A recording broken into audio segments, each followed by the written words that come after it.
Stéphanie Waro, membre de l'association CEP Avenir, CEP comme sclérose en plaques, et je vais vous en parler aujourd'hui en tant que patiente. Donc la sclérose en plaques, pour moi, les principaux symptômes, c'est la fatigue et la spasticité. Ça veut dire qu'on a des douleurs musculaires dans les jambes terribles et qu'en fait, on a une petite autonomie pour pouvoir marcher. Quand on veut marcher, on est obligé de faire des pauses, on marche beaucoup moins vite que les autres. Et la fatigue, un rien va nous fatiguer 10 fois plus rapidement qu'une personne qui n'est pas malade. C'est un dysfonctionnement tout à fait du système nerveux central qui touche le cerveau et la moelle épinière, la gaine où passe le système nerveux. Il y a des petits bouts qui s'en vont, qui font que le cerveau n'envoie plus l'info au bon endroit et nous crée justement tous ces handicaps. Les traitements évoluent en permanence, il y a plein de nouveaux traitements qui sont prometteurs et surtout qui sont moins invasifs par rapport à avant.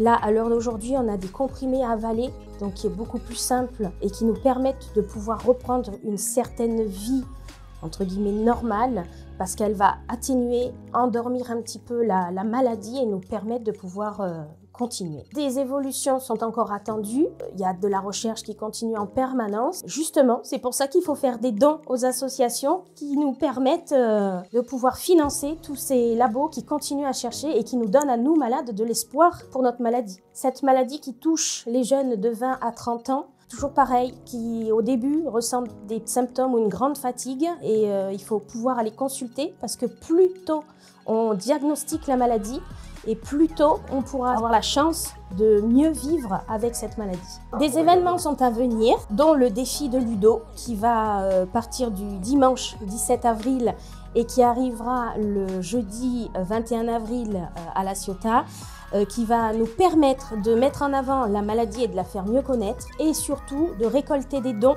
pour l'association cepavenir.org.